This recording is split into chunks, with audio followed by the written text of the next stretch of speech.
Assalamualaikum warahmatullahi wabarakatuh. Perkenalkan, nama saya Melia Masasmita dari kelas 12 IPS 6. Di sini saya akan menjelaskan tentang pengertian dari menikmati novel.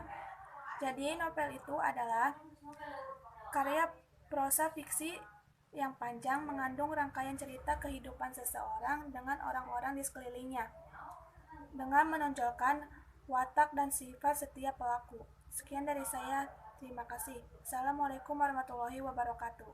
Assalamualaikum warahmatullahi wabarakatuh. Saya Nabila Malika Ratri akan menjelaskan tentang unsur intrinsik novel, yaitu 1. Ada tokoh. Tokoh adalah para perilaku yang terdapat dalam cerita. Tokoh cerita adalah orang-orang yang ditampilkan dalam suatu karya fiksi yang oleh pembaca ditafsirkan memiliki kualitas moral dan kecenderungan tertentu, seperti yang diekspresikan dalam ucapan dan apa yang dilakukan dalam tindakan. Yang kedua, ada alur atau plot, yaitu rangkaian peristiwa yang disusun berdasarkan hubungan kausalitas. Alur atau plot memiliki kaidah plausibility, kemasuk-akalan, surprise, kejutan, suspense, misteri, dan unity, keutuhan. Yang ketiga ada latar atau setting, adalah gambaran yang digunakan untuk menempatkan peristiwa di dalam suatu penceritaan fiksi. Latar ini menyaran pada tempat, waktu, sosial, sehingga latar seringkali dibedakan menjadi 3, yaitu latar waktu, latar tempat, dan latar sosial. Yang keempat ada sudut pandang atau point of view, memasalahkan siapa yang bercerita. Pencerita akan menempatkan tokoh melalui berbagai cara atau pandangan dalam penampilan tokoh, laku, latar, dan peristiwa untuk menata cerita fiksi kepada pembaca.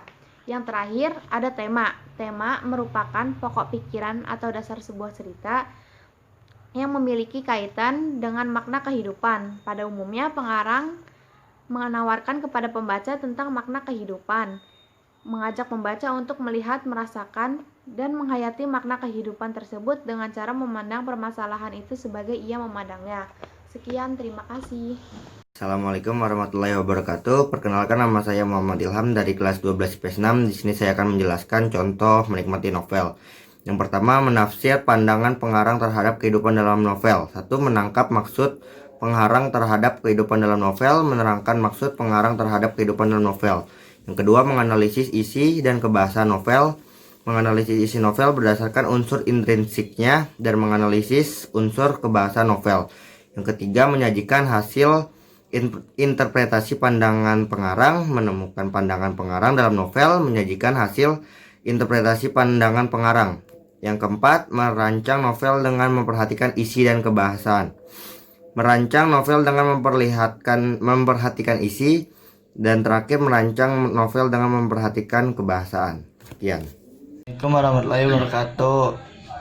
Perkenalkan, nama saya Muhammad Nova dari kelas 12 IPS 6. Jadi novel merupakan karya prosa fiksi yang panjang, mengandung rangkaian cerita kehidupan seseorang dengan orang-orang di sekelilingnya. Dengan menonjolkan watak dan sifat setiap pelaku, di dalam novel terdapat unsur-unsur pembangun dari dalam atau unsur intrinsik novel. 2. Tokoh adalah para pelaku yang terdapat dalam cerita. 3. Alur atau plot adalah rangkaian peristiwa yang disusun berdasarkan hubungan kausalitas. Secara garis besar, alur dibagi dalam 3 bagian, yaitu awal, tengah, dan akhir. Alur atau plot memiliki sejumlah kaidah, yaitu plausibility atau kemasuk-akalan, surprise atau kejutan, suspense, dan unity atau keutuhan. 4. Latar atau setting dibedakan menjadi 3 macam, yaitu latar tempat, waktu, dan sosial. Latar tempat berkaitan dengan masalah geografis. Latar waktu berkaitan dengan masalah waktu, hari, jam, maupun historis. Yang 5. Judul seringkali mengacu pada tokoh, latar, tema, maupun kombinasi dari unsur-unsur tersebut.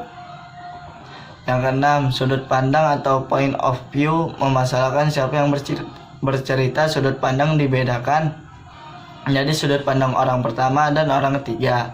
Yang ketujuh, tema merupakan pokok pikiran atau dasar sebuah cerita. Terima kasih. Assalamualaikum warahmatullahi wabarakatuh.